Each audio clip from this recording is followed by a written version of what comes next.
Kebanyakan daripada kita hanya merayakan, memberikan penguatan perhatian khusus kepada hari-hari Lebaran, raya Al-Fitri dengan raya Al-Adha, dengan malam takbir yang kita lakukan bersama.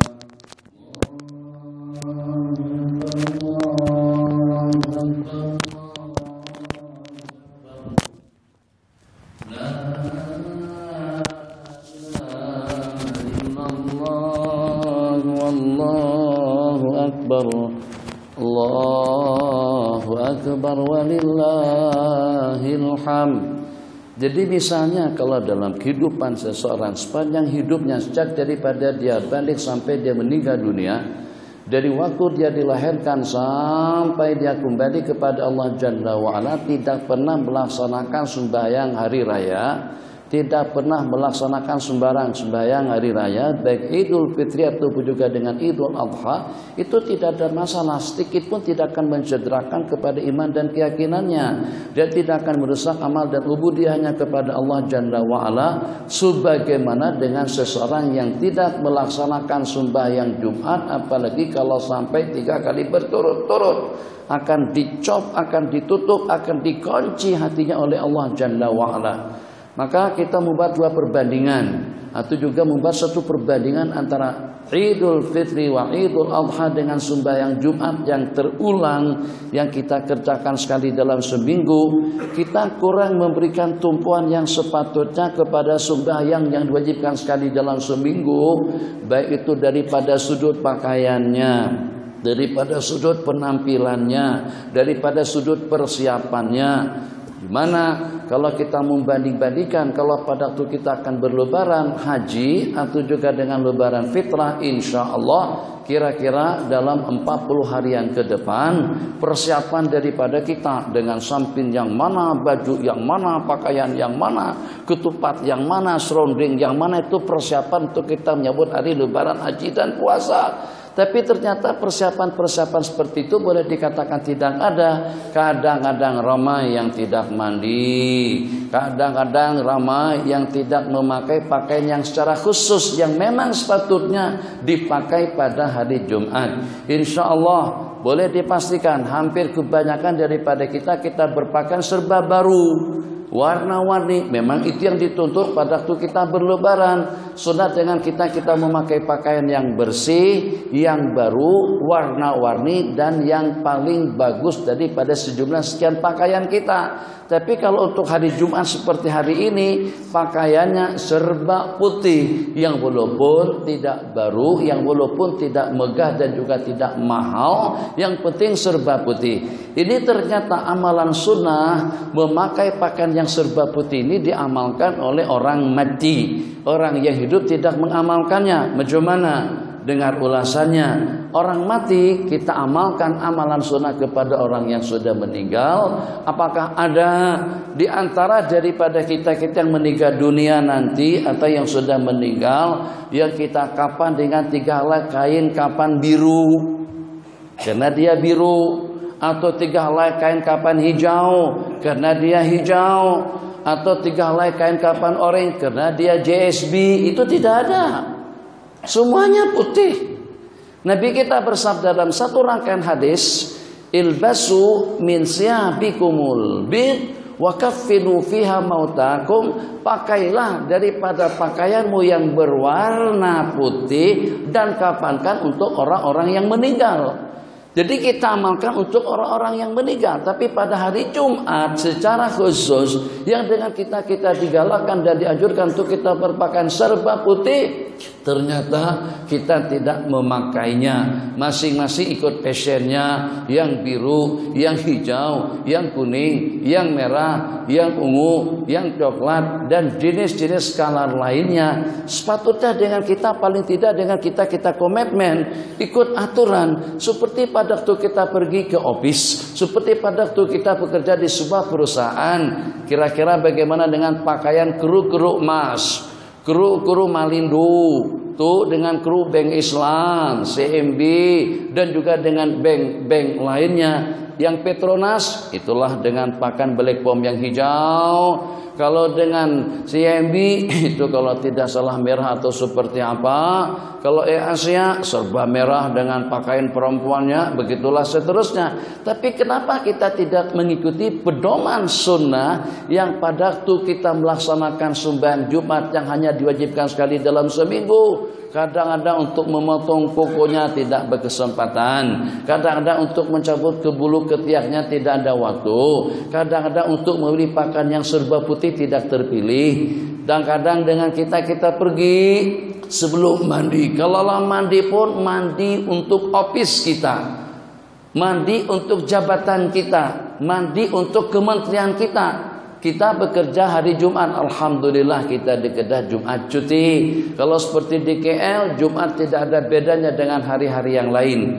Maka mudah-mudahan pada pagi hari ini Sayyidul Ayyami wa Idul Muslimin, hati kita bening, tenang, dan kita mampu untuk merubah pola pikir, minda kita, wawasan kita, dan kita mampu untuk melangkah ke depan. Semakin ke depan semakin baik, semakin ke depan semakin sempurna, semakin ke depan semakin bening. Kenapa? Berubah atau tidak berubah, mau atau tidak mau, tetap kita terubah.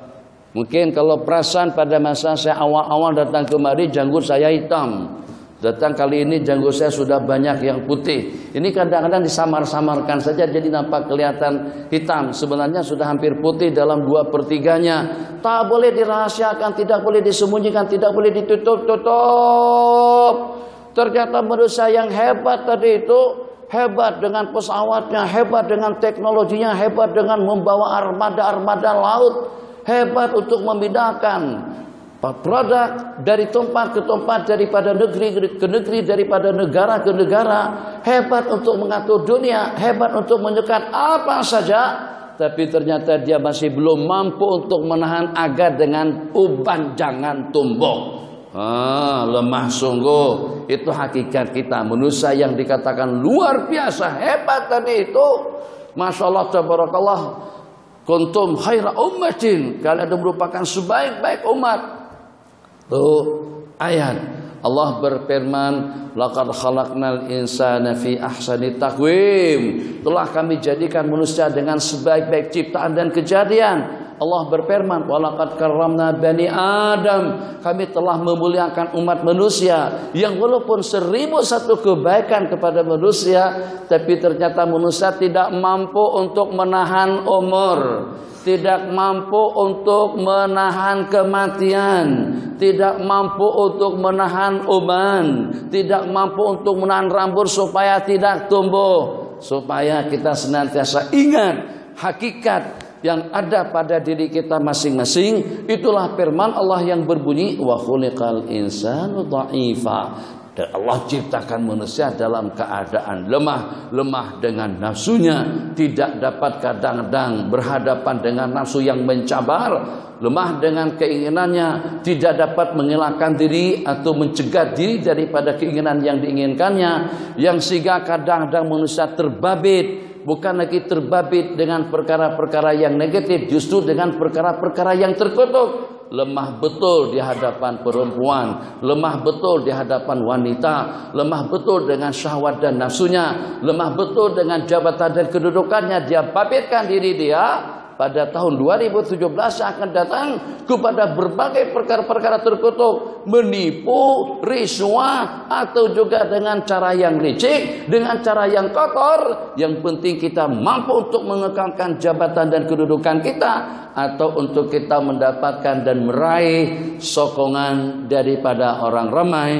supaya menjadi yang berhormat, amat yang berhormat. Tapi itu kan dengan cara yang tidak benar, itu dengan cara yang tidak betul, itu dengan cara yang terkutuk. Sudah tidak kepikiran perkara-perkara licik dan juga dengan perkara-perkara kotor yang dilakukannya. Yang penting jawatan, yang penting kedudukan, yang penting pangkat, yang penting kemuliaan, yang penting dihormati. Tak peduli apakah kira-kira tidak akan kembali, apakah kira-kira tidak ada penghujung, apakah kira-kira tidak ada yang menyekat segala leluasa dan juga segala kemampuan. Tidak ada yang bermanfaat, tidak ada yang berguna, tidak ada penyelamat dan juga penolong kepadanya, kecuali dengan amal ubudiyah yang tulus ikhlas karena Allah Jalla wa'ala.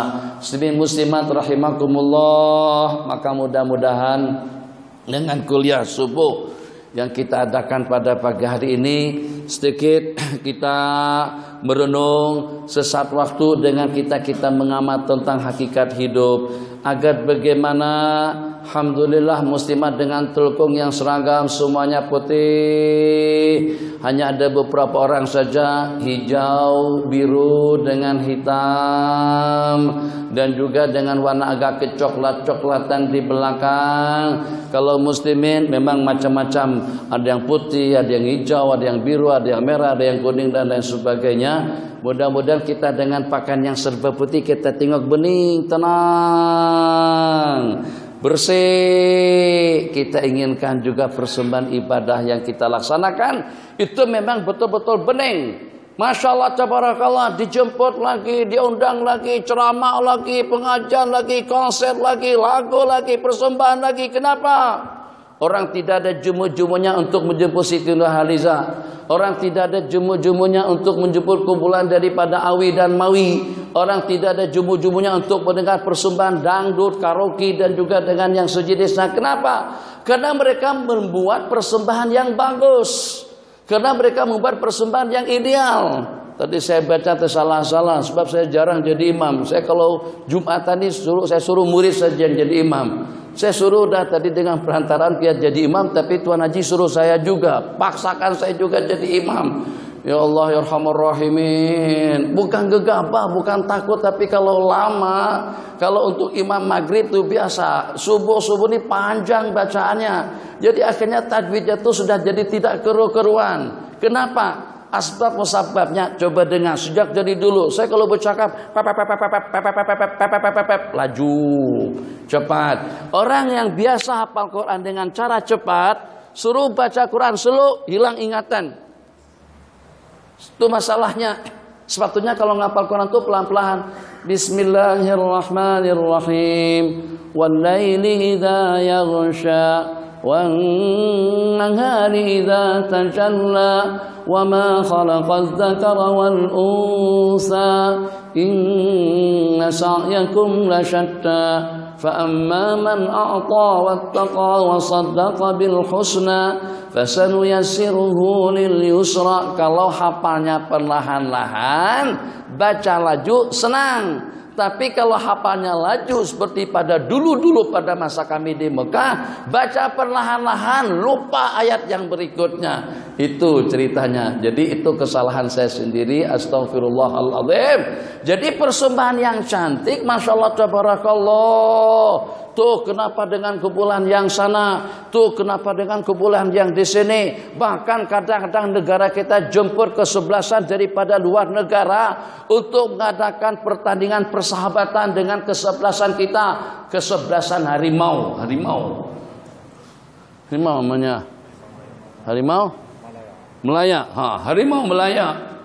Gimana kira-kira harimau Melaya pada saat berhadapan dengan harimau daripada Barcelona yang diketuai oleh Messi atau oleh Maradona dengan Argentina. Messi pun asal daripada Argentina juga, tapi mainnya di Spanyol sejak pada beberapa waktu yang lalu. Penampilan yang mengagumkan. Kita jemput pula tuh siapa? Tuni apa namanya si Justin Bieber apa tuh jemput juga. Masya Allah tabarakallah, Justin Bieber dijemput di KL untuk adakan konser dulu di Penang dengan Saruhan. Masya Allah tabarakallah, zamannya Mawi dengan Mawi, zamannya Awi dengan Awi, zamannya Amuk dengan Amuk, K-pop, sampai orang Melayu tergugah, sampai tak boleh menahan keadaan, naik atas pentas peluk dia. Itu Korea, itu kafir. Sudah tak nampak kekafirannya, sudah tidak nampak keajnabiannya, sudah tidak nampak itu bukan suami awak, itu bukan mahram kamu. Kenapa? Karena mereka buat persembahan yang ideal, persembahan yang bagus. Paham, alhamdulillah. Masya Allah tabarakallah. Beratur, beli roti canai, depan canai, situ canai, sana canai. Kenapa pergi jauh sampai itu kemana alur Mengkudu? Beli roti canai, beli nasi lemak mana? Beli Arul Janggus. Sampai masuk WhatsApp, sebar dalam Facebook, masak nasi lemak maklum Alur Janggus. Masya Allah tabarakallah. Sampai 3-14 km kita pergi ke sana tak kisah, hanya untuk menikmati kelezatan dan kenikmatan kenyamanan nasi lemak maklum mati matam tadi itu. Kena lezat, kena nikmat. Maka dengan kita, hati kita tergugah kepada tiap yang ideal, kepada tiap yang bagus, kepada tiap yang cantik, kepada tiap yang istimewa. Tapi ternyata malang nasib kita. Dalam kehidupan kita sehari-hari, kumpulan itu dijemput kembali untuk konser, kumpulan yang itu diminta kembali untuk persembahan. Ya Hanana, ya Hanana, ya Hanana, ya Hanana. Mungkin barangkali paling kedah yang tidak menyebut Habib Syekh datang kemari. Atau pernah juga, pernah. Zaman menteri besar yang hak lama itu pernah. Ya Hanana, ya Hanana, ya Hanana, ya Hanana. Dharadinul mu'ayyad bituhudin Nabi Ahmad. Dharadinul mu'ayyad bituhudin Nabi Ahmad. Ya Hanana bi Muhammad. Dalikal fadlu minallah.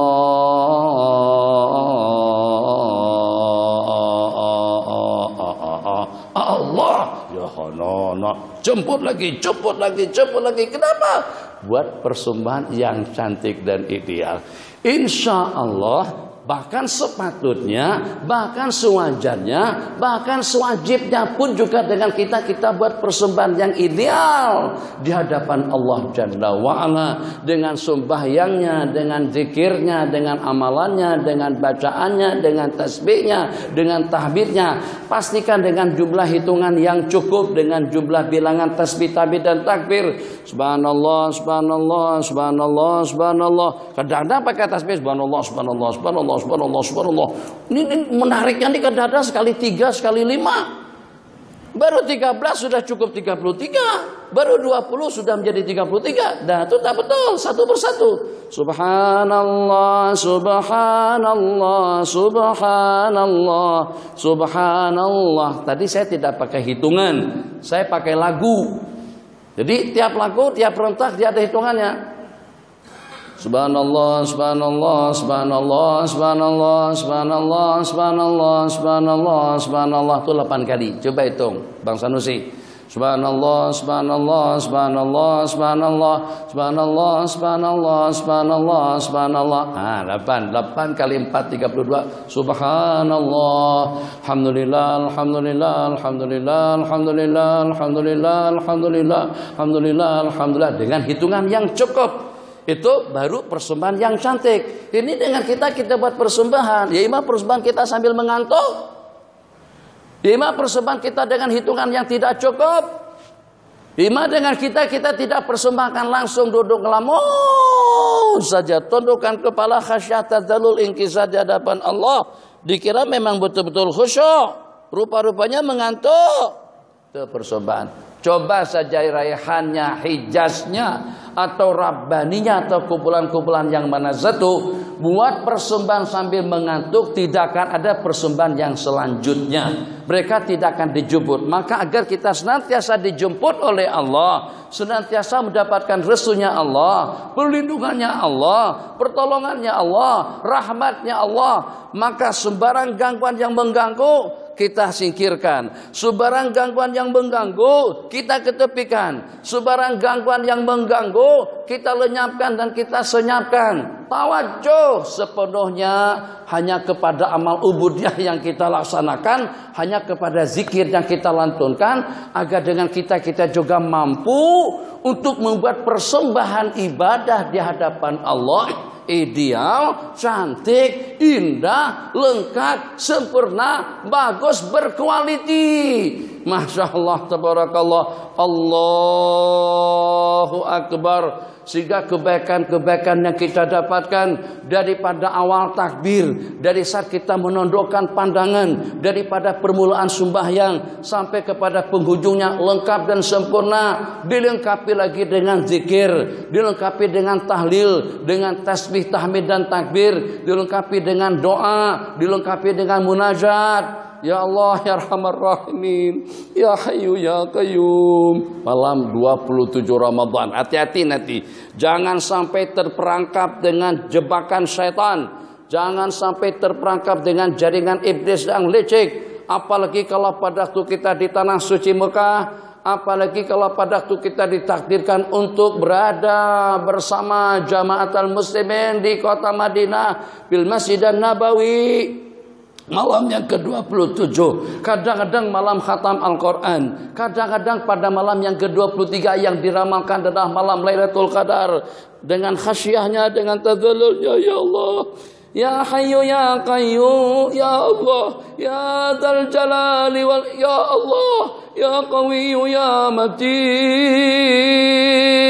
ya Arhamar Rahimin, ya Arhamar Rahimin. Allahumma arhamna fa innaka bina rahim. Ya Allah.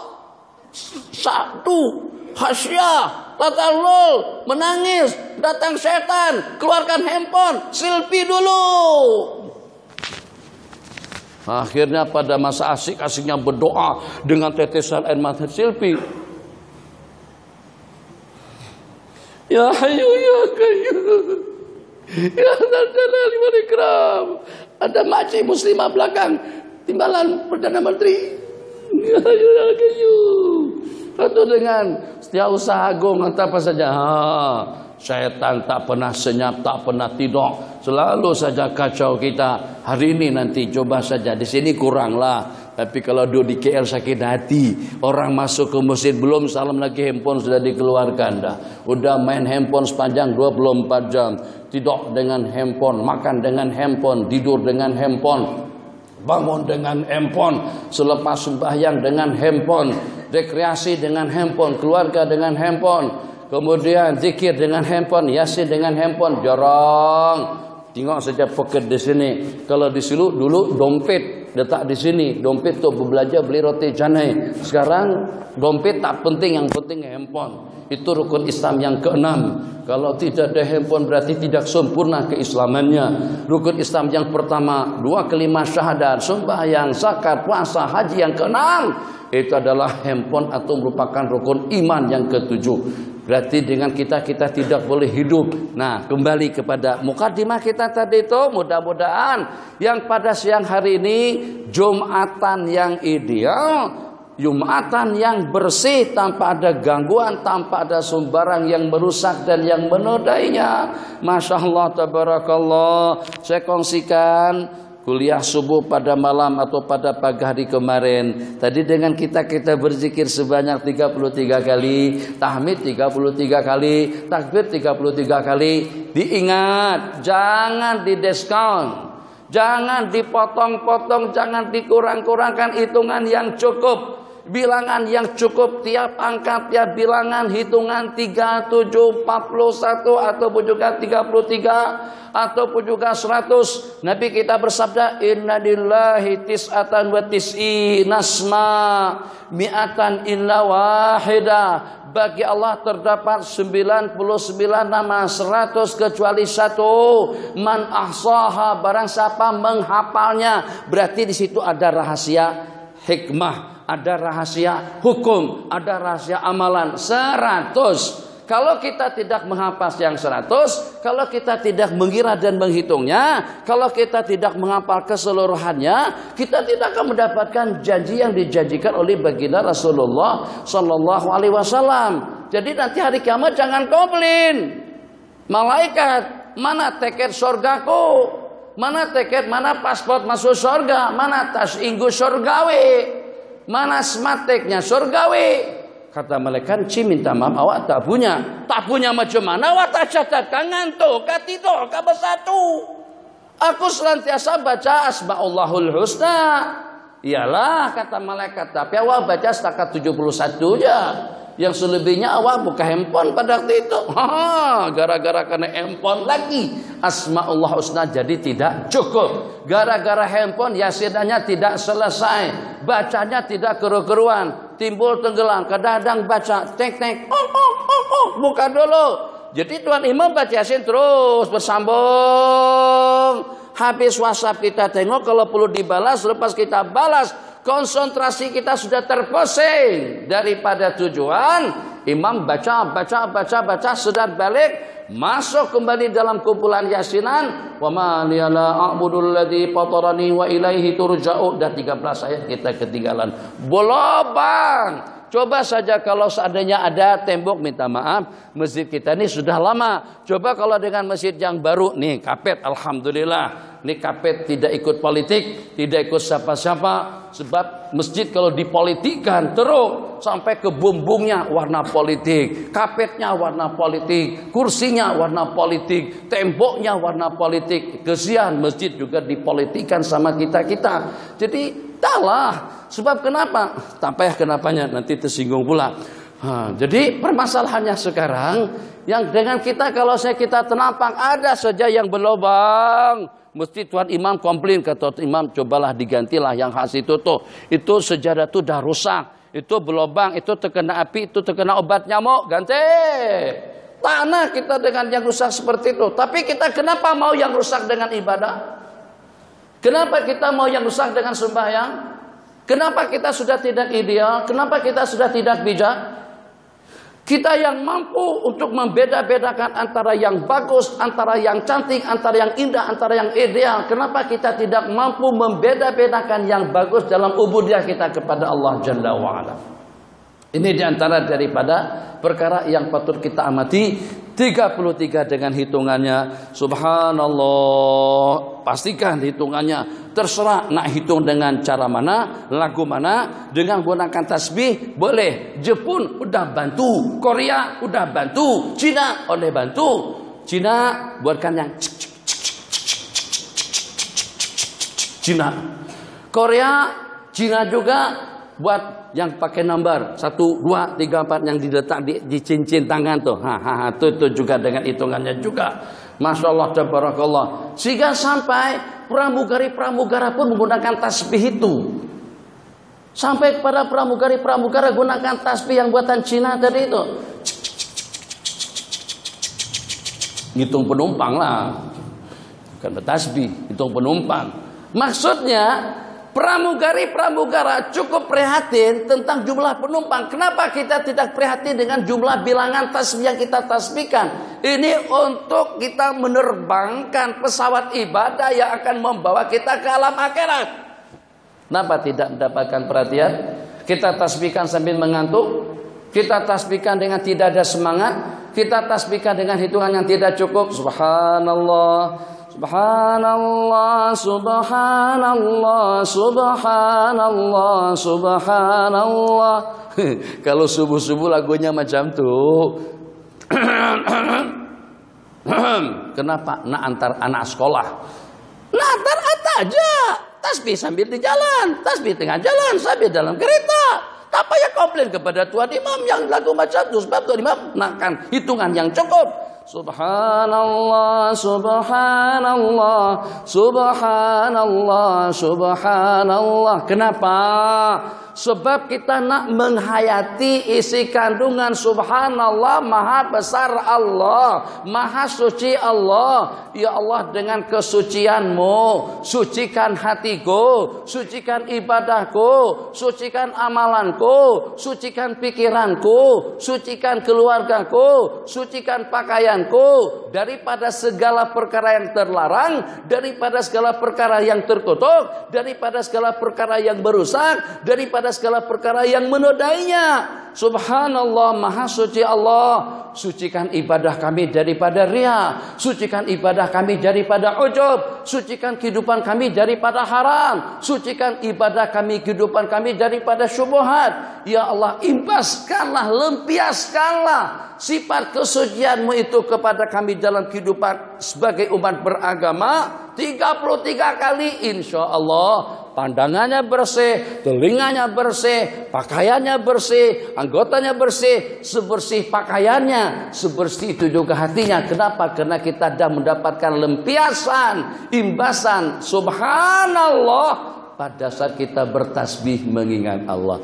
Itu hitungannya kena cukup. Ya Allah, ini ATM macam mana nih? Bank Islam minta betul. CMB macam juga, saya sudah coba semuanya ATM. Ada namanya ATM bersama dengan bank rakyatnya, dengan CMB-nya. CMB tahu kan?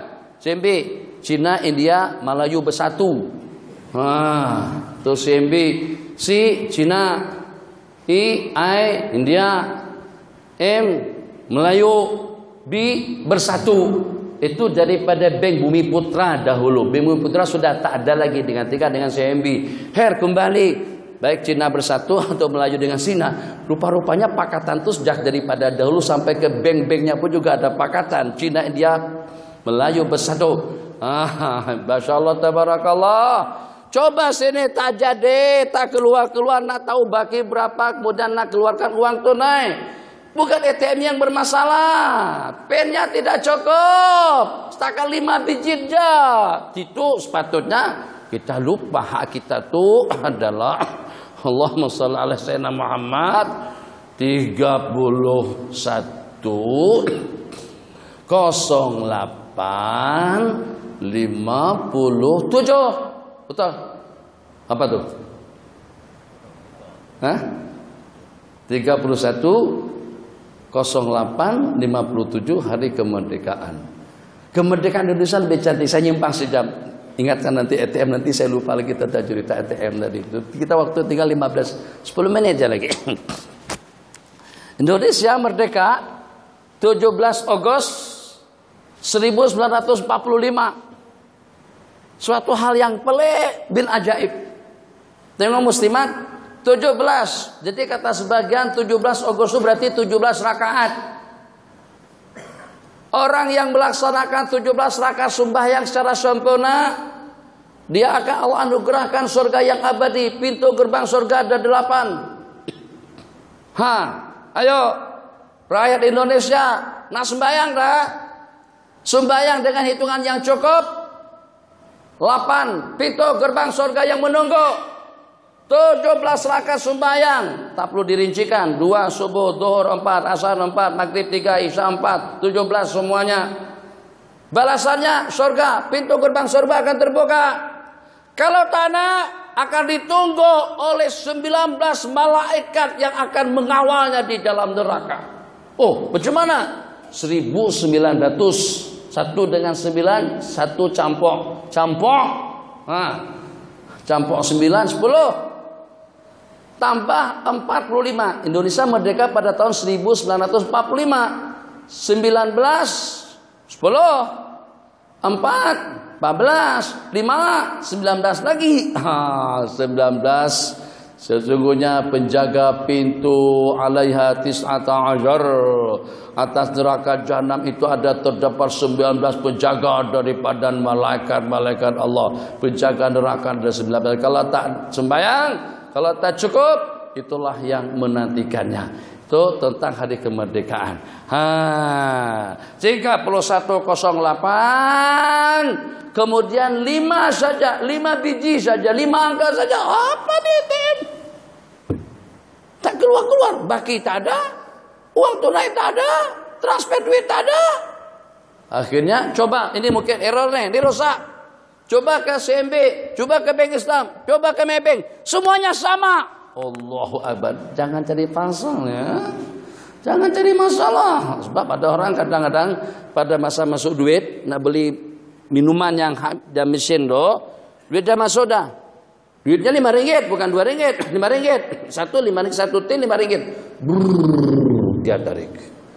Kemudian kita tekan salah satu daripada permintaan kita, Coca-Cola kah, Mirinda kah, atau Spin Up kah, atau apa saja. Kita tidak cerita tentang halal haram. Kita cerita kita sekarang bermuamalah dengan mesin. Masuk uang duit kita dia tarik. Tekan 5 atau juga hijau Coca-Cola tak turun-turun. Mungkin barangkali duit kita tadi itu lusuh tak dia terima. Oke, bagi duit RM5 yang baru. Dia tarik lagi, tapi barang tak keluar. Sekali 2 boleh sabar, 3 kali tidak boleh tahan, 3 kali kita main kaki. Akhirnya kena 5. Berarti RM15 yang sudah masuk, tak pikir panjang lagi, blok kita tendang dengan kaki, bubuk keluar semuanya. Itu berkat sabar, alhamdulillah. Kalau yang dibeli setakat 3 saja, yang keluar ada 7 tin. Coca-Cola 2, Mirinda 2, kemudian dengan Pepsi 3, ada 7 semuanya. Kenapa? Berkat sabar. Marah kita kepada mesin tadi itu. Ini dengan ATM tidak keluarkan uang. Kenapa? Hitungan angka yang 310857 itu tidak cukup. Pahami bahasa yang semacam itu. Alhamdulillah, alhamdulillah, alhamdulillah, alhamdulillah, alhamdulillah sehat. Sebentar lagi nanti makan nasi lemak di situ. Ada nasi lemaknya, ada kripapnya, ada donatnya. Bahkan juga kadang-kadang ada mehon dan juga dengan mie gorengnya. Masya Allah, tabarakallah. Makannya lalu tidurnya nyenyak, selesa, nyaman, aman, tidak ada gangguan. Buah pinggang, oke, check up ke malam tuh, cek darah. Cek darah kali-kali pertama rasa-rasanya kira-kira hampir dalam 10 tahun yang lalu. Semalam tuh singgah di sebuah klinik Dr. Ilyas, saya cek balik, oke kita cek balik. Cek darah dulu, tekanan darah.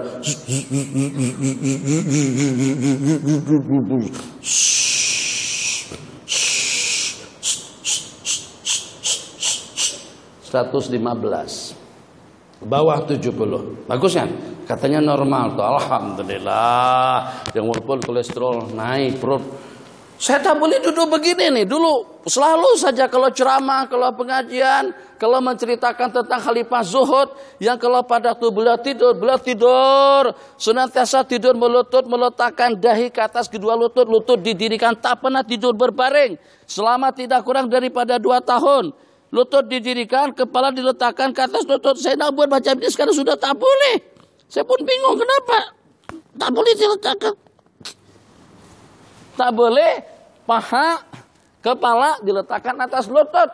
Ya Allah ya Rahman Rahimin. Takkan setelah berumur tak pandai buat atau tak pandai tidur macam tu, letakkan lutut atas kepala. Tidak, letakkan kepala atas lutut.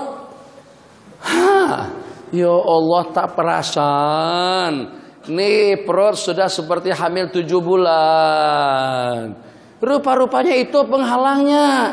Masya Allah, tabarakallah. Tapi alhamdulillah yang walaupun ada sedikit lemak, tapi darah alhamdulillah normal. Cek darah pun ada gula. Keluar, balikan.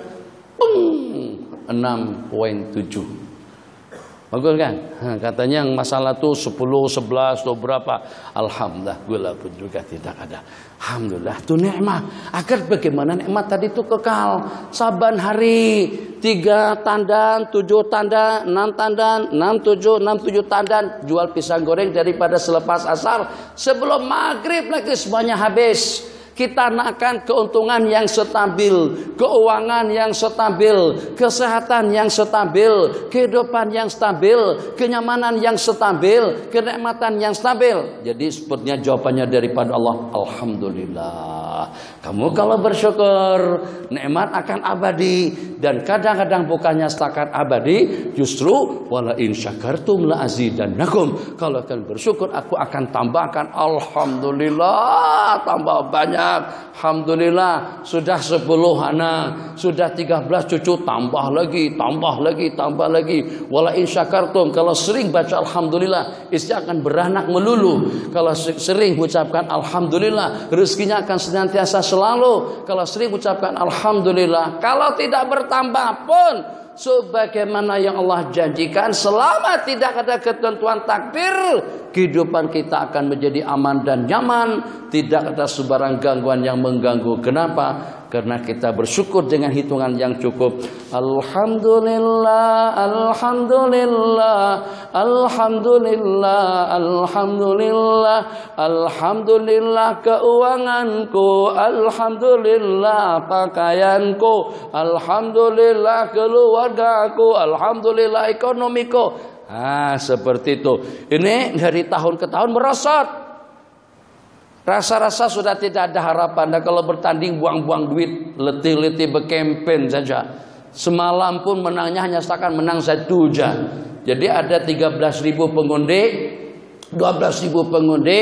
Daripada hak yang 12.000 tadi itu, dia mendapatkan suara. Yang satu mendapatkan suara sebanyak 5.999. Sedangkan dengan dia mendapatkan pengundi, mendapatkan sokongan dan suara 6.001. Lebih 2 aja naik yang berhormat. Nah, ini kalau nak kekal supaya nanti tahun depan akan terpilih kembali, banyak-banyak berzikir. Alhamdulillah, alhamdulillah, alhamdulillah. Sehingga sampai subhanallahnya tak terbaca, Allahu Akbarnya tak terbaca. Semuanya ditopoli, diambil alih oleh alhamdulillah, bersyukur. Akhirnya subhanallah perlu bersih daripada riswa, perlu bersih daripada duit haram, perlu bersih daripada perbuatan terlarang. Subhanallah perlu bersih daripada pemikiran yang licik, perlu bersih daripada perbuatan yang tidak diridai oleh Allah Jalla wa'ala. Alhamdulillah sebanyak nikmat yang Allah bagikan. Alhamdulillah dengan keuangannya, alhamdulillah dengan politiknya, alhamdulillah dengan hujan yang diturunkan, alhamdulillah dengan ketenangan, alhamdulillah dengan ketentraman. Tuh Syria, mana ada waktu untuk alhamdulillah? Yang ada gencatan senjata, bunyi senjata, hancur plang. Tuh dengan jasad manusia bergelimpangan, bersepah di sana sini. Mana ada peluang waktu? Syukuri nikmat yang Allah bagikan. Jangan terlalu menghayal, jangan sampai kita lupa daratan, mengangan-angankan sesuatu yang belum tentu boleh tercapai. Dalam waktu yang sama memperli keadaan keterangan yang Allah bagikan kepada kita. Lepas kedua-duanya, keadaan yang sudah Allah bagikan terlepas karena kita tidak bersyukur, yang kita angan-angankan dan yang kita harapkan kita tidak mendapatkan pertolongannya daripada Allah Jalla wa'ala. Syukuri, insyaallah nikmat akan abadi. Banyak-banyak mengucap alhamdulillah. Allahu akbar, Allahu akbar, Allahu akbar, Allahu akbar. Ini dengan mantan ketua polis negara. Allahu akbar, Allahu akbar. Mantan Perdana Menteri Pak Allah Badawi. Allahu akbar, Allahu akbar. Tun Dr. Mahathir. Allahu akbar, Allahu akbar. Ini adalah pelakon internasional, peringkat antar bangsa. Allahu Akbar, Allahu Akbar, Allahu Akbar.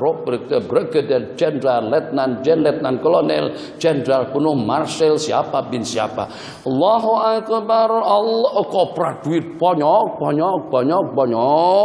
Jawatannya tinggi, duitnya banyak, hartanya luar biasa. Kalau jelmaan Allahu Akbar, Allah yang Maha Besar, dia akan rukuk, dia akan sujud, hatinya akan patuh, akan tunduk dan pasrah kepada Allah Jalla wa'ala. Kenapa? Sebab Allahu Akbar tadi itu akan melenyapkan segala keagungan, akan melenyapkan segala kebesaran, akan melenyapkan segala sifat-sifat ego, angko, sombong, samsing, licik, kotor. Kenapa? Sebab yang nampak di hadapannya itu adalah keagungan dan kebesaran Allah Jalla wa'ala. Kalau kita sudah tak ada aku, tak ada sifat ego, setan Fir'aun mengatakan ana rabbukumul a'la, aku adalah merupakan Tuhan kalian yang tertinggi. Pada saat ketika ada aku, itu manusia tidak mau sujud, dia tidak akan mau patuh, dia tidak akan ke masjid, dia tidak akan duduk dengan orang-orang. Ya Allah, Tuhan Imam, belum ada banglo lagi, belum ada lagi Mercedes S-Class yang model 2013. Jadi pada saat orang-orang koprat yang punya duit banyak, saya duduk di masjid masjid tanduk, yang masjid tanduk, ikonnya mati, ada ikon pun tak sejauh mana. Biasa sembahyang di masjid wilayah persekutuan, masjid negeri, masjid negara sejuk, nyaman sekali. Sembahyang masjid tanduk, samping sini JSB, samping sini tuwah yang memang dulu hijau, sekarang hijau selama-lamanya sampai matiang itu biru, sekarang biru, dulu biru dan juga selama-lamanya biru. Yang ini tak ada jawatan, yang ini kena pecah dulu. Takkan aku ada Datu, ada Tan Sri, ada Sri, Datu Sri duduk dengan orang-orang miskin, orang-orang ada di sebelah situ. Indon tak ada permit pula, yang itu permitnya sudah dicabut, yang itu sudah dipecah sama Jakim. Takkan betul atau tak akan layak aku duduk dengan orang-orang macam itu sudah diricutkan daripada jawatan dulu, daripada ketua pengarang, sekarang sudah tidak ada ketuanya, rahnya pun juga habis. Dulu menteri besar, sekarang hilang sudah kementeriannya, hilang sudah kerajaannya, sudah hilang kesultanannya. Takkan dengan aku sujud dengan mereka. Kalau pada waktu DKL, geng-geng kita, menteri-menteri, orang-orang besar, koprat, seronok sembahyangnya Allahu Akbar bersama Tan Sri, Datu Sri dan lain sebagainya. Kik. Habis waktu kita. Innalillahi wa inna ilaihi raji'un. Itu dia kematian yang mengakhiri segala-galanya. Diingat dengan bunyi-bunyian tadi itu. Sedar tidak sedar, sampai tidak sampai, betul tidak betul, ataupun juga lengkap atau tidak lengkap. Kalau seandainya baru mukadimahnya pun tetap waktu tidak pernah bertoleransi dengan kita. Maksudnya begitulah ajalmu, begitulah umurmu. Kamu yang walaupun belum kawin lagi, ada rencana nak kawin sampai 2, 3, 4. Kalau umur dah habis, tetap umur tidak akan bertoleransi. Malaikat, mana boleh macam itu. Aku lagi sedang bertunangan nih. Ini baru lagi sedang dibangun. Tolong selesai dulu lah. Bagilah selesai lantai 3, tingkat 3, lapisan yang ketiga, baru aku dicabut. Malaikat kata minta maaf, minta maaf. Tuh jam tadi tuh. Kalau belum selesai pun pengajian subuh, tetap saja kek. Ya itu waktu. Tak boleh kita sekat waktu. Dia jalankan tugasnya, kita juga menjalankan tugas kita. Allahu Akbar. Allah yang Maha Besar itu yang mampu untuk menata hati dan perasaan sehingga kita tidak sombong dengan duit, tidak sombong dengan harta, tidak angkuh dengan jawatan, tidak angkuh dengan kedudukan. Coba tengok sebahagian kalau sudah naik dulu, Masya Allah tabarakallah, sampai pada tuh marhaban, hapai ikut beli selendang, tak pernah pakai selendang, dulu pakai kotja dengan tie, tapi karena bakalan bertanding pada tahun 2017 nanti beli selendang, ini selendang namanya, letak baju kamis, masya Allah tabarakallah, ya Nabi salamu alaika, masya Allah tabarakallah, ditengok oleh warga Tandop, oleh orang ramai. Maka tuan, makci dan juga dengan Pak T, Ma'atam, semuanya hati terbuka betul. Akan kita pangkah, insya Allah kita akan pangkah, kita akan sokong sebelumnya. Takbir Allahu Akbar, subhanallah, la ilaha illallah. Terserahlah, itu slogan saja. Oh masya Allah tabarakallah. Tapi selepas naik, lain penampilannya. Sudah tak nak lagi dengan warga masyarakat. Apa nih? Ini orang-orang tua. Apa? Tak ada apa-apa. Belah lembu, kata, sawit. Dah geng-geng kita. Brigadier Jenderal, Mayor Jenderal, Menteri Keuangan, Menteri Pertanian, Menteri Luar Negara. Geng-geng yang ada, ini geng-geng yang tak ada pangkat, yang tak ada kedudukan. Akhirnya tak lagi datang ke masjid. Akhirnya tak lagi datang ke masjid. Akhirnya tak lagi berjamaah, menyendiri. Kenapa? Rasa sudah lain, makamnya dah naik tinggi dah. Masya Allah tabarakallah. Kalau dulu masih orang kecil, sekarang sudah jadi orang gede, sudah jadi orang besar. Nah Allahu Akbar tadi itu akan menata hati dimanapun kita akan tetap dengan kebiasaan kita, dengan tawadhu'nya, bening dan tenangnya, ibadah dan ubudiyahnya, penampilan yang ideal. Kenapa? Sebab keagungan dan kebesaran itu tetap dan abadi milik Allah Subhanahu wa taala. Dijemput setelah ini untuk makan nasi lemak, roti canai. Ada sembarang soalan, saya bagi waktu 7 menit saja. Ada sembarang soalan, dipersilakan. Assalamualaikum. Dari mana tuh? Waalaikumsalam. Nak tengok ke mana bunyi? Tak tahu sih. Okey Tuan Haji. Terima kasih. Ya, silakan. Maafkan saya kalau saya terlanjur dengan saya. InsyaAllah. Kalau boleh saya jawab, kalau tak boleh wallahu alam. Kalau kita ke masjid, pakaian putih lebih kepada tradisi. Bukan suatu yang dilihat, suatu yang dituntut, dimestikan dalam konteks. Jika kita pakai putih, tidak berapa menepati syariat. Orang melambangkan keputihan. Sedangkan di zaman Rasulullah, pakaian berwarna-warni menjadi tradisi. Adakah berpakaian putih hanya suatu tradisi? Satu lagi bukan suatu yang dianggap, yang dituntut dan dimestikan dalam arti kata tak pakai putih tidak begitu penuh. Terima kasih. Satu dulu, nanti satu ini pun nanti saya lupa. Jadi dia bukan tradisi Tuan Haji. Jadi dengan kita memang pakaian warna-warni, corak, fashion, model dan semuanya itu ada di zaman Rasulullah. Sayyidina Salman Al-Farisi itu ala Parsi, Sayyidina Bilal Al-Habasyi ala Habasyah, Sayyidina Suhaibun Rumi ala Rum. Jadi pakaian mereka juga berbeda-beda. Tapi macam mana pun kita sebagai umat Islam, pakaian yang dipakai agar dengan kita tidak hanya mendapatkan ganjaran pahala ibadah pada waktu kita beribadah, tapi kita juga dapat ibadah pada waktu kita makan, pada waktu kita minum, pada waktu kita berpakaian. Maka agar mendapatkan ganjaran yang ideal, balasannya daripada Allah Jalla wa'ala, yang aktiviti kita sehari-hari tidak ada satupun yang menjadi sia-sia. Semuanya jadi kebajikan, semuanya jadi ibadah. Janggutnya ibadah, stongkonya ibadah, selendangnya ibadah, pakaiannya ibadah, semuanya menjadi ibadah. Bila kalau pada saat kehidupan kita ini senantiasa selalu mencontohi, berkedua, bermutabaah dengan kehidupan baginda Rasulullah SAW. Kemestian itu bukan berarti tidak sah, bukan berarti tidak betul. Kalau kita pakai warna-warni semua color itu ada. Jadi dengan kita tak penatik. Dengan kita sokong semua parti-parti politik. Sehingga kita buat baju 3 color. Hijau ada, biru ada, kuning pun juga ada. Atau uang 20 ringgit pun juga ada. 20 ringgit? 20 ringgit. Macam tu. Tak ada masalah.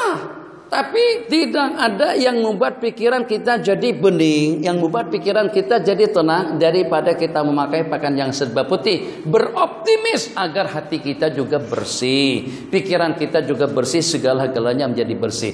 Jadi kita berpanduan kepada firman Allah yang berbunyi, Qul in kuntum tuhibbunallaha fattabi'uni. Kalau kalian cinta kepada Allah maka ikutilah aku.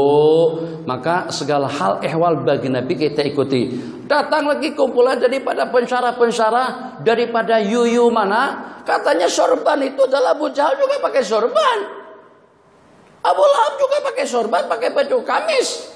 Itu tradisi Arab. Kita Melayu pakai baju Melayu, kita pakai songko hitam.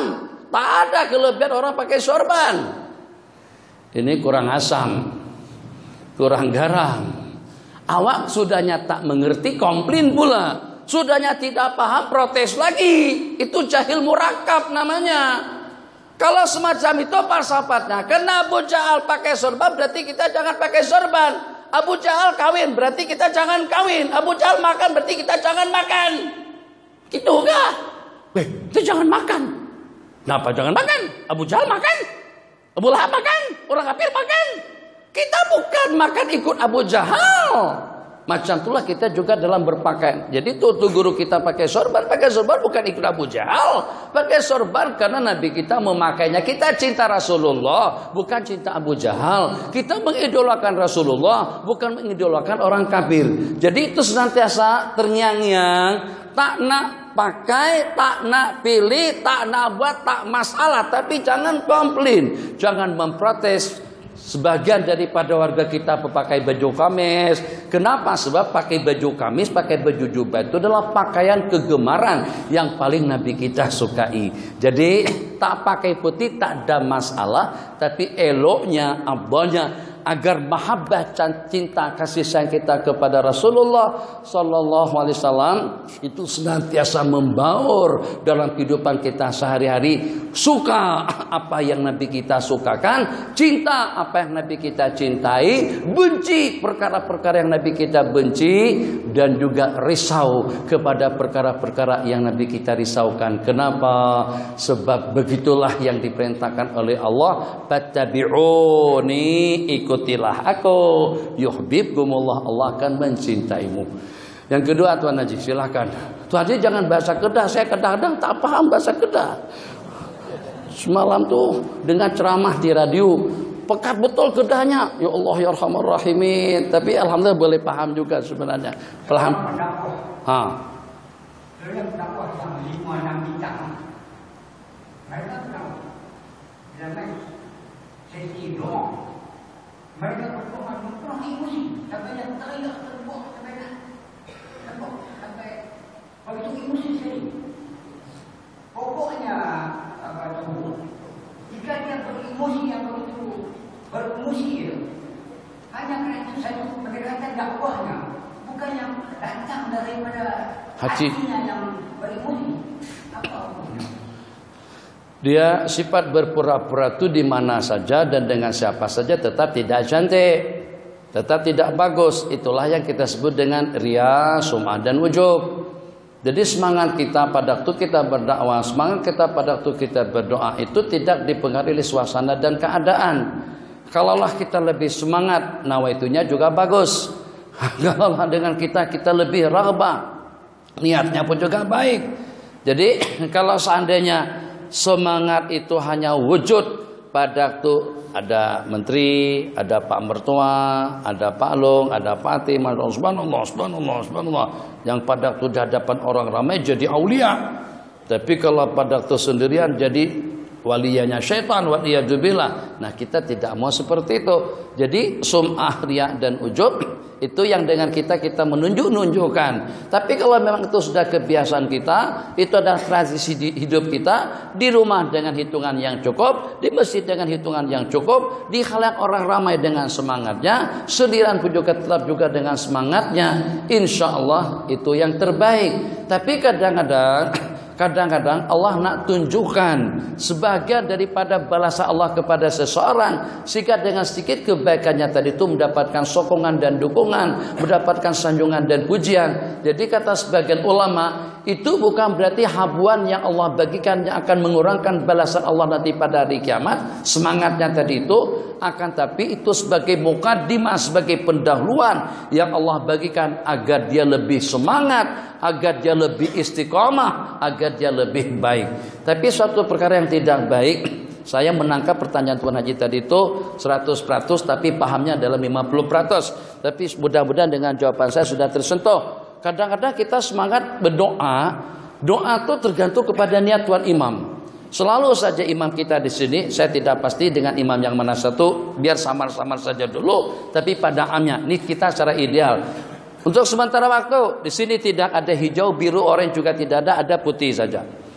Jadi pada waktu kita berdoa, kadang-kadang doa kita tuh langsung kita tunjukkan kepada orang-orang yang seagama dengan kita. Sallit alaihim kalban min kilabik, Allahumma zalzil aqdamahum. Kalau zalzil, gelincirkan, goncangkan, hancurkan, musnahkan kepada Yahudi dan Nasrani, itu betul. Tapi kadang-kadang itu dalam hati kita niatkan kepada politik lawan, politik yang beda politik dengan kita. Kita minta mereka dihancurkan, bahkan tidak setakat dihancurkan. Sallit alaihim kalban min kilabik, hantarkan salah satu daripada anjing serigalamu ya Allah. Untuk apa anjing itu? Kalau seandainya Allah kabulkan permintaan kita, habis orang UMNO semuanya. Misalnya secara jujur nih, yang walaupun kita beda politik tapi tetap saudara kita. Ini hanya dalam percaturan politik. Jadi bagaimana dengan kita? Akur tidak, akur itu cerita lain, itu akidah, itu ideologi. Tapi pendekatan kita kepada yang berbeda parti, itu kita gunakan pendekatan Ar-Rahmanir Rahim, Bismillahirrahmanirrahim. Ada tidak kurang daripada dalam 2 kali 2 sifat itu terulang. Pada dengan 2 sifat tadi itu sudah dibaca sebelumnya. Bismillahirrahmanirrahim, dengan nama Allah yang Maha Pengasih dan Penyayang. Kenapa 2 sifat pengasih dan penyayang yang disebut kembali dalam Alhamdulillahirabbil alamin Ar-Rahmanirrahim itu tidak menjelma ke dalam hati? Pendekatan dengan penuh rasa kasih sayang, seperti baginda yang walaupun dilontari dengan batu, Nabi kita bersimbah darah. Sekembalinya Nabi kita daripada Taif, datang malaikat ingin aku hancurkan kan negeri ini. Nabi kita bersabda tidak. Nabi kita doakan, Allahumma hdi qaumi, bimbinglah, berikanlah hidayah kepada kaumku, fa innahum la ya'lamun. Kalau orang yang hidup di zaman Rasul, lihat mukjizatnya Rasul, keagungan Rasul, keamanahan Rasul, kebijakan Rasul, Nabi kita tidak terbabit dengan yang licik, dengan yang kotor dan juga dengan yang terlarang. Ternyata kumpulan yang menyaksikan tadi itu Nabi kita katakan la ya'lamun, mereka masih belum sadar lagi. Lebih-lebih lagi masyarakat di zaman kita sekarang yang jauh daripada agama, sejak daripada kecilnya dihantar ke UK, dihantar ke Australia, ngajinya dengan orientalis, belajarnya dengan teknologi, dengan juga dengan ideologi Barat dan Eropa, tak tahu tentang Islam. Bagaimana mereka boleh paham? Bagaimana mereka boleh mengerti? Kita doakan kehancuran saudara-saudara kita juga. Nabi kita saat ketika disarankan untuk membunuh salah seorang daripada yang munafik, yang tidak keru-keruan dalam kehidupannya, Nabi kita bersabda, tidak, aku telah dilarang oleh Allah untuk membunuh orang yang bersumpah, yang mengucapkan 2 kalimat syahadat. Jadi saya menghimbau kepada diri pribadi saya sendiri, tidak ada pendekatan yang lebih ideal dengan pendekatan yang penuh rasa mahabbah, rasa kasih sayang. Kita sama-sama boleh berpikir, merenung, dan juga semuanya akan sampai ke penghujung. Mungkin dengan cuitan daripada nasihat, mungkin sentuhan daripada doa, mungkin sentuhan daripada pergaulan yang bagus, sehingga membawa kita bersama untuk membina sebuah negara yang bagus, sebuah kerukunan dan juga persaudaraan, negara yang bagus, perekonomian yang bagus, dan juga dengan politik yang bagus yang diridai oleh Allah Jalla wa'ala.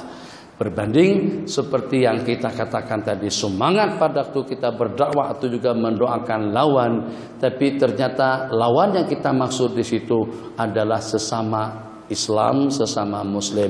Kalau doa kehancuran kepada orang Yahudi, Allahumma baddid syamlahum, Allahumma zalzil aqlamahum, Allahumma khsihim adada, waqtulhum badada, wala tubki minhum ahada. Itu kalau kepada orang-orang kafir wajar-wajar saja. Yang lain terakhir sebelum makan, silakan Haji. Salam wabarakatuh.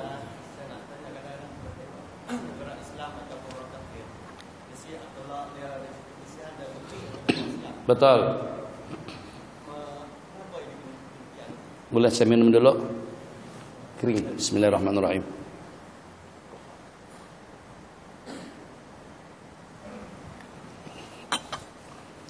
Bismillahirrahmanirrahim.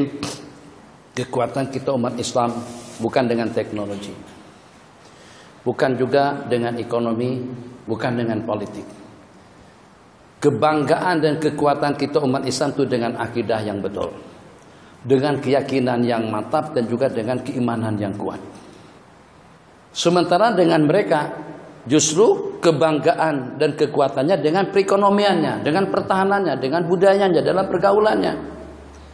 Tapi yang paling tidak tepat, yang paling tidak betul, saat ketika dengan kita membuat perbandingan, apa ini negara Islam? Islam saja, Islam itu namanya saja. Coba kalau dengan orang Jepun, coba kalau dengan orang kafir 1001 kali ganda lebih bagusan daripada orang Islam. Enggak, itu kata-kata yang cukup membahayakan. Bagaimana? Macam mana saudara awak Anda mengatakan bahwasanya orang kafir itu lebih bagus daripada orang Islam? Sebaik-baik orang kafir, yang paling bijak, yang paling adil, yang paling mulia, yang paling berhormat, amat-amat berhormat sekalipun, dengan amanahnya, jujurnya, sopan santunnya, kebaikannya, itu pada hari akhirat nanti berangan-angan senasib dengan kerbau, berangan-angan senasib dengan lembu. Pada saat ketika melihat pertarungan antara lembu dengan lembu, yang kalah di dunia dimenangkan oleh Allah, yang menang dikalahkan. Begitu juga dengan kambing, dengan semua binatang-binatang ternak, dengan semua jenis-jenis binatang buas, beradu bertarung, adu kekuatan. Yang kalah di dunia menang, yang menang di dunia kalah. Selepas itu Allah berfirman, kono turaba, jadi tanah kalian semuanya. Fayakulul kafir, orang kafir tengok nasib binatang, lembu, kerbau, kambing, kucing dan itu, ternyata semuanya sudah menjadi tanah. Nasib orang kafir neraka yang menantikan. Saat ketika Allah robah mereka menjadi tanah semuanya, orang kafir, ya laitani kuntu turaba, seronoknya aku juga kalau aku menjadi tanah sebagaimana binatang. Itu yang paling hebat daripada orang kafir.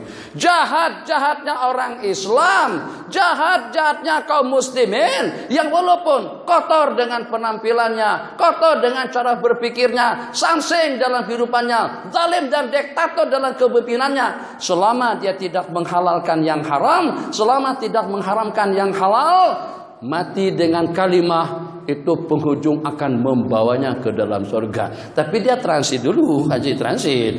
Memang mau kena dibasuh dulu. Tapi basuh bukan dengan air tobat, bukan dengan air inaba, bukan dengan air wudu. Dia akan dibasuh dengan air api neraka. Basuh dulu dan 3000 tahun, 3 juta tahun. Lepas itu baru dengan syafaat para nabi-nabi, syafaat daripada para syuhada, syafaat daripada para ulama, syafaat daripada Quran, syafaat daripada puasa, akan menyelamatkan mereka daripada neraka jahanam. Dan kumpulan itu disebut dengan al-jahannamiyun, kumpulan daripada warga jahanam hitam.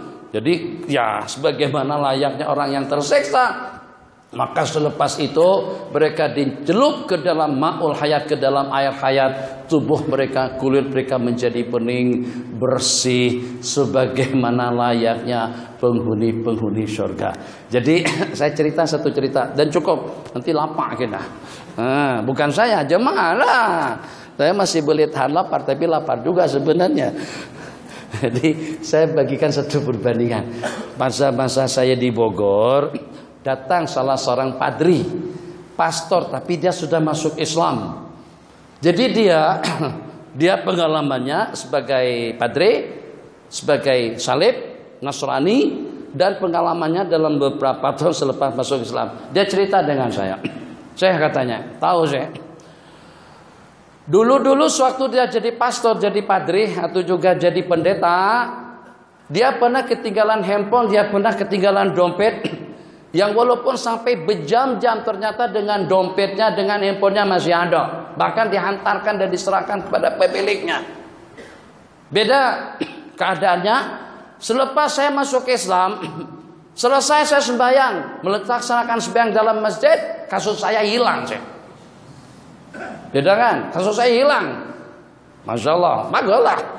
Jadi kita kan sudah berpandangan sinis dengan agama kita, atau juga dengan orang Islam. Yang tidak betulnya itu orang Islam bukan agama Islam. Jadi saya pun tampalah, tapi dia tetamu macam mana pun kena raikan juga. Tapi dalam hati saya sudah mulai mendidih, dah orang cakap macam tu. Jadi dia nak bandingkan, lebih elok Kristen, orang Kristen amanah, jujur, disiplin, tepat waktu dan lain sebagainya. Orang Islam kotor, tidak amanah, tidak jujur. Jamnya jam karet. Jam 7, 7.30. Tadi janji pukul 7. Sekarang sudah 7.25 dah. Tak berhenti-berhenti lagi. Jadi komplain. Saya katakan, tahu. Kalau orang Islam, sasaran mencurinya paling nyuri handphone, kasut, dompet. Ya mungkin yang kereta tak tertutup, tak terkunci. Pecah cermin kereta, paling ambil 3, 4, 5, 6 kupang duit. Tapi kalian orang Kristen, sasarannya itu adalah akidah yang boleh membawa manusia ke dalam nerakanya Allah Jalla wa'ala. Mereka disiplin kenapa? Kepentingan. Mereka ramah kenapa? Kepentingan. Mereka hormat kenapa? Kepentingan. Mereka ada maslahat supaya dapat customer lebih banyak, supaya kita boleh berlangganan selama-lamanya, supaya dengan mereka mendapatkan keuntungan yang lebih lumayan. Semuanya tidak luput daripada kepentingan. Kita tidak. Kita umat Islam beramal, beribadah semampu kita. Tulus, ikhlas karena Allah. Tidak ada kepentingan. Itu yang kita upayakan. Itu yang kadang-kadang dengan kita tidak mampu untuk melaksanakannya secara 100%. Tidak mampu untuk memaksimalkan yang terbaik. Sehingga kadang-kadang dengan waktu, sehingga kadang-kadang dengan janji. Sebab kita berjanji tidak ada kepentingan. Mereka, Masya Allah, ramah, rapi, kemas, cantik, elok. Yang pada akhirnya sasarannya nak menarik akidah kita. Walan tarda angkal yahudu wan nasara hatta tattabi'a millatahum. Itu yang telah dijanjikan oleh Allah. Mereka tidak pernah ridho kepada kita Yahudi dan Nasrani, kecuali kalau pada saat ketika kita mengikuti ideologi dan agama mereka. Tapi tetap kita menghimbau, kita menyalahkan diri pribadi kita masing-masing. Kita umat Islam tidak betul seperti itu. Tapi jangan katakan orang kafir lebih afdal atau lebih mulia. Kita katakan mereka telah beramal dengan ajaran yang telah diajarkan oleh agama kita. Sepatutnya kita lebih lagi daripada mereka. Kita himbau masyarakat kita lebih disiplin, lebih bersih, lebih hormat, lebih ta'zim. Jepun makannya, angkat botolnya pun ikut aturan. Tak macam mana katanya, saya pun tidak ngerti lagi. Kalau pada waktu minum pusing dulu, baru diminum dengan 12 tangan. Bahkan ada bacaan sebelum makan, ada bacaan selepas makan, ada bacaan pada waktu makanan dihidangkan. Yang walaupun bacaannya tuh kalau dengan kita Bismillah, mungkin mereka entah apa katanya, saya tak tahu bahasa Jepun, hanya tahu aligato saja. Satu aligato, betul nggak aligato? Aligato. Ada pada waktu sebelum makan ada ucapan. Terus pas makan kita alhamdulillah, dengan mereka kenyang mungkin dengan bahasanya. Begitulah lebih kurangnya. Jadi diistilahkan dengan bahasa yang tak ada dengan mereka itu kalimat sahaja. Jadi praktikal dalam muamalah pergaulan sehari-hari mereka sudah memilikinya, tapi itu tetap tidak memberikan syafaat dan tidak memberikan bantuan dan pertolongan kepada mereka karena kalimatnya masih belum ada. Jadi samsing dan jahat-jahatnya kita orang Islam yang walaupun akan ditransitkan ke dalam neraka kalau dia disiksa, mungkin juga akan mendapatkan kampunan Allah, penghujungnya tetap akan masuk ke dalam surga. Pertanyaan selanjutnya haram, makruh. Hah? Oke, tak apa. Ini kan lain, maksudnya haram untuk kaum muslimin lah. Silakan Maci, silakan. Saya tengok kat YouTube kan, ada orang baru kat Indonesia yang baca ayat Quran dalam gereja, tapi duduk maksudnya duduk jalan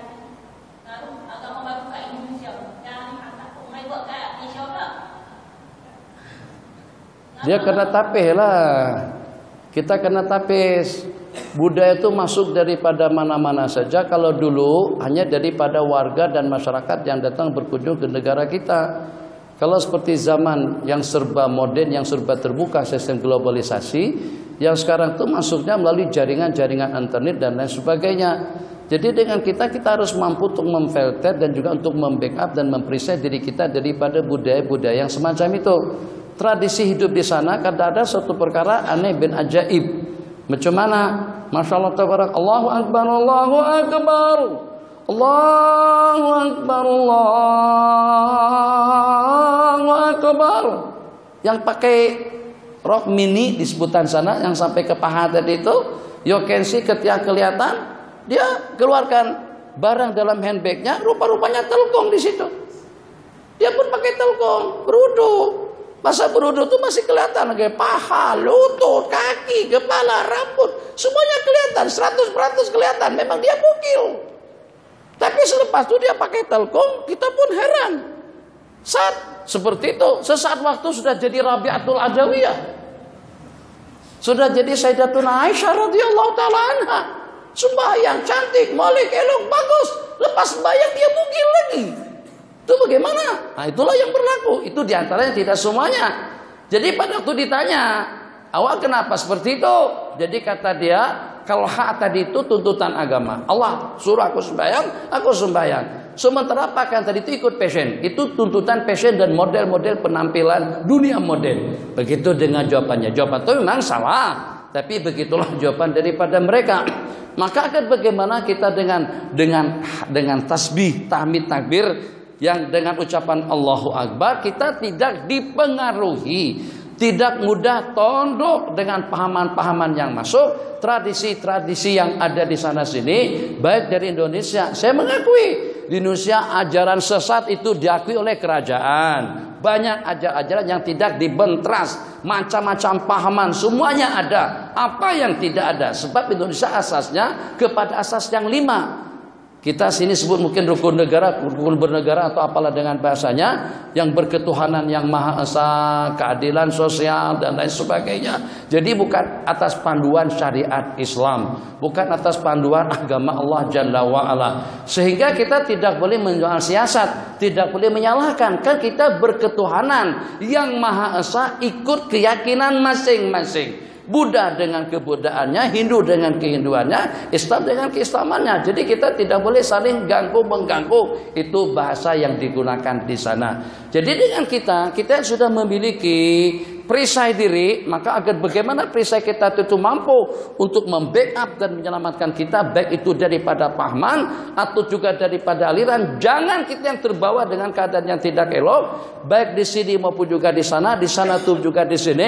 Baik itu mereka dengan kita tuh, kita juga dengan mereka. Kita positifkan yang positif agar bagaimana dengan kita tergolong dalam kumpulan wa ja'alna lil muttaqina imama. Jadikan kami menjadi orang-orang yang diikut, menjadi panutan dan ikutan oleh orang-orang yang bertakwa. Yang paling pelik kadang-kadang budaya yang dibawa oleh mereka justru kita yang terikut-ikut. Sepatutnya budaya kita. Tengok pada tahun 70-80-an saya di sana di Arab Saudi, di Mekah, Madinah secara khusus. Jadi pada waktu itu daripada menteri luar negara kami, menteri tenaga kerja, lupa saya nama berkenan, dia Kristen.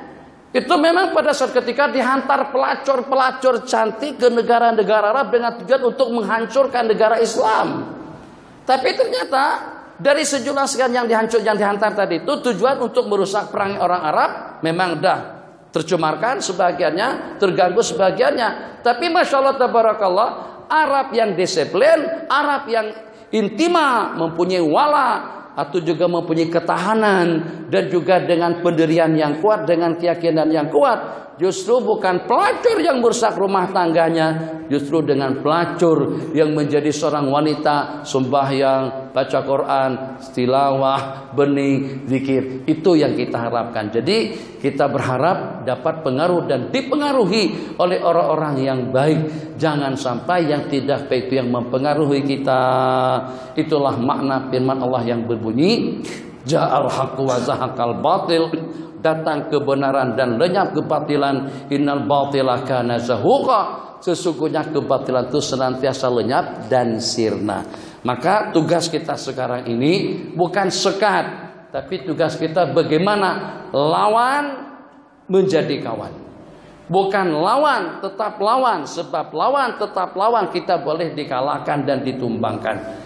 Berhasilnya baginda Nabi, dakwah baginda Rasulullah SAW, Sayyiduna Ikrimah, Sayyiduna Abdullah bin Abi Sarah, dan juga dengan Sayyidina Amr bin Al-As, Sayyiduna Khalid bin Walid, itu semuanya panglima-panglima perang kafir. Ternyata Nabi kita berjaya untuk menarik mereka kepada Islam. Musuh menjadi teman, bahkan menjadi panglima-panglima perang muslim yang tidak ada tandingannya seumpama Sayyiduna Amr ibn al-As, Sayyiduna Khalid ibn Walid. Rabbana, cepat-cepat ditutup, Rabbana atina fid dunya hasanah wa fil akhirati hasanah wa qina adzabannar. Subhanakallahumma wa bihamdika asyhadu an la ilaha illa anta nastaghfiruka wa natubu ilaik. Amin.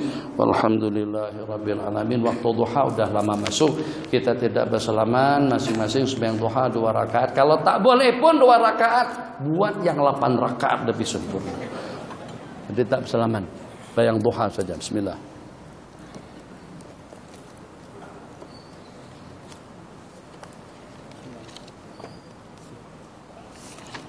Terima kasih jazakumullah.